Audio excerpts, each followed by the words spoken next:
എല്ലാ സുഹൃത്തുക്കളെയും life vision top സർവേക്ക് ഒരിക്കൽ കൂടി സ്വാഗതം ചെയ്യുന്നു. വിചിത്രമായ ഒരു വിവരമാണ് നമുക്ക് അറിയാൻ സാധിച്ചത്. ഒരു ഭീകരരാഷ്ട്രത്തിന് ഭീകരവാദ ഇല്ലാതാക്കാനുള്ള UN സമിതിയിൽ ഒരു ഉപസമിതിയിൽ ഉപാധ്യക്ഷ സ്ഥാനം കൊടുത്തിരിക്കുന്നു. വളരെ വളരെ ലജ്ജാകരമായ ഒരു സംഭവമാണ്. ഇതിനാര് പിന്തുണച്ചാലും അവർ ശരിക്കും പറഞ്ഞാൽ അവരെല്ലാം ഇന്ത്യയുടെ വിരോധികളായി തന്നെ നാം കാണണം. ഇതിലേറ്റവും കൂടുതൽ ചുക്കാൻ പിടിച്ചത് അമേരിക്ക തന്നെയാണ്. ഈ അമേരിക്ക തന്നെയാണ് ഈ പാകിസ്ഥാൻ ഈയിടയ്ക്ക് വേൾഡ് ബാങ്കിൽ നിന്ന് ഒത്തിരി വലിയൊരു ഭീമമായ എമൗണ്ടുകൾ ലോണായി കൊടുത്തു. ആ ലോൺ എന്തിനു വേണ്ടി? അതിന് മൊത്തം അവർ ഭീകരവാദത്തിന് ഉപയോഗിക്കുന്നവരാണ്. അമേരിക്കയെ നമ്മൾ കൂടുതൽ വിശ്വസിക്കരുത്. എല്ലാത്തിനും ഒരു പരിമിതികൾ വേണം. അത് എന്തു തന്നെയാലും നമ്മുടെ ഭരണപക്ഷത്തിന് ചെറിയ പാളിച്ചകൾ പറ്റിയിട്ടുണ്ട്. അത് സമ്മതിക്കാതിരിക്കാൻ നിവൃത്തിയില്ല. കാരണം ഇതിന് പല കാരണങ്ങളുണ്ട്. ഈ നമ്മൾ എന്തുകൊണ്ടാണ് ഓപ്പറേഷൻ സിന്ദൂറിന് തുടക്കം കുറിച്ചത്? മോശമായ രീതിയിൽ നമ്മുടെ ഉള്ളിൽ കടന്നു വന്ന് നമ്മുടെ ജനങ്ങളെ വധിക്കുകയും അതിന് എഗൻസ്റ്റായിട്ട് നാം ഒരു ആക്ഷൻ എടുക്കേണ്ടി വന്നു. അത് നല്ല രീതിയിലുള്ള ആക്ഷനായിരുന്നു. പക്ഷേ എങ്കിൽ തന്നെയും മറഞ്ഞു നിന്നുകൊണ്ട് പാകിസ്ഥാന് സപ്പോർട്ട് കൊടുക്കുന്ന ഏറ്റവും വലിയ ഒരു രാഷ്ട്രം എന്ന് പറഞ്ഞാൽ അമേരിക്കയാണ്.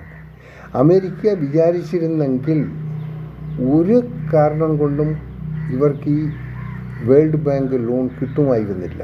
അപ്പോൾ അത് അവരുടെ സപ്പോർട്ട് തന്നെയാണ്. അപ്പോൾ ഇരട്ടത്താപ്പ് നയമാണ്. അമേരിക്ക നമ്മളോട് കാണിക്കുന്ന ഒരു നയമല്ല പാകിസ്ഥാനോട് കാണിക്കുന്ന നയം. ഇനി ഇതിലേറ്റവും നമ്മൾ അറിയാൻ സാധിച്ചത് പാകിസ്ഥാനിലുള്ള എല്ലാ ന്യൂക്ലിയർ വെപ്പൺസിൻ്റെയും പ്രൊട്ടക്ഷൻസും എല്ലാം നോക്കുന്നത് അമേരിക്കയാണ്. ആ ഒരൊറ്റ കാരണം കൊണ്ടാണ് അന്ന് സീസ് ഫയർ നടത്തുന്നു ഞാൻ ചെയ്യാൻ വേണ്ടി നമ്മൾ ആരും വിളിച്ചതല്ല. ഈ ഡൊണാൾഡ് ട്രംപ് അത് ഡിക്ലെയർ ചെയ്യാണ് സീസ് ഫയറായി എൻ്റെ മധ്യസ്ഥൽ. അങ്ങനെ ഇല്ലാത്തൊരു കാര്യമാണ്. കാരണം അദ്ദേഹത്തിന് മനസ്സിലായി ഈ യുദ്ധം നീണ്ടുപോയിക്ക് ആ ന്യൂക്ലിയർ സ്റ്റോക്കെല്ലാം അവിടെ എവിടെ ഇരിക്കുന്നു അവിടെയെല്ലാം നശിപ്പിച്ചു കളയുമെന്നറിയാം. അതിനുപരി അമേരിക്കൻ വെപ്പൺസ് ഒന്നും അത്ര വർക്കൗട്ടായില്ല. ചൈനയുടെ വെപ്പൺസ് അത്ര ഒന്നും വർക്കൗട്ടായില്ല. നമുക്ക് അതിൽ മേൽക്കൈ കൊണ്ടുവരാൻ സാധിച്ചു. ഇതെല്ലാം അമേരിക്കയും മറ്റുള്ള രാജ്യങ്ങളെയും ചൊടിപ്പിച്ചിട്ടുണ്ട്. ഇതിൽ പങ്കെടുത്ത ഏത് രാഷ്ട്രങ്ങളായിരുന്നാലും അവരുടെ പ്രതിനിധികളുമായി നമ്മുടെ ഫോറിൻ അഫയേഴ്സ് ശരിക്കും ഇൻട്രാക്ട് ചെയ്യണം. അതിൻ്റെ കാരണങ്ങൾ അന്വേഷിക്കണം. നല്ലൊരു പ്രൊട്ടക്ഷൻ ഇന്ത്യയുടെ ഭാഗത്തു നിന്നുണ്ടായിരിക്കണം. നമ്മുടെ ഒരു ദൗത്യ സംഘം പര്യടനം നടത്തിക്കൊണ്ടിരിക്കുമ്പോഴാണ് ഇങ്ങനെയൊന്നും സംഭവിച്ചത്. അതുകൊണ്ട് ഈ മൈ ഫ്രണ്ട് എന്നുള്ള അതൊക്കെ തൽക്കാലത്തേക്ക് നമുക്കൊന്ന് മാറ്റിവെക്കുക. നമുക്ക് ഉള്ളതുകൊണ്ട് നാം നമ്മുടെ ശക്തി തെളിയിപ്പിച്ചിരിക്കുന്നു. ഇനി ആരെയും ഡിപ്പെൻഡ് ചെയ്യേണ്ട കാര്യമില്ല. നമ്മുടെ വളർച്ചയിൽ അസൂയാലുക്കളായ ഒരുപാട് രാജ്യം, അതിലേറ്റവും ടോപ്പ് നമ്പർ 1 അമേരിക്കയാണ്.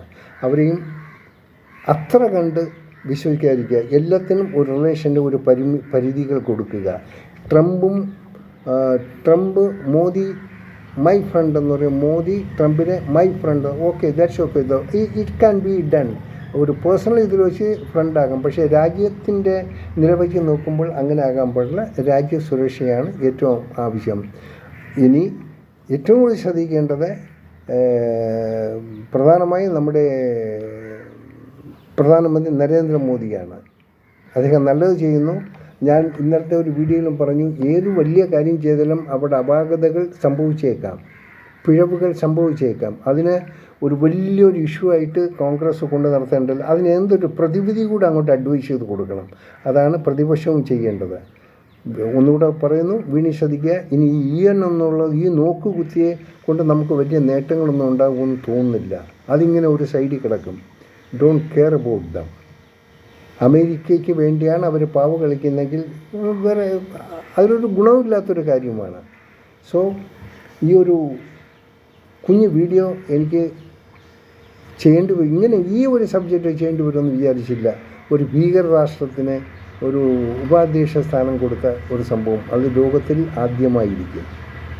ശ്രദ്ധിക്കുക, നമ്മൾ ഇന്ത്യൻസ് വളരെ ശ്രദ്ധിക്കേണ്ടിയിരിക്കുന്നു. ഏത് രാജ്യത്തെയും കണ്ണടച്ച് ഇനി വിശ്വസിക്കേണ്ട. കാണാം വീണ്ടും മറ്റൊരു വീഡിയോയിലൂടെ. Thank you. ഞാൻ GK തുമ്പക്കാരൻ.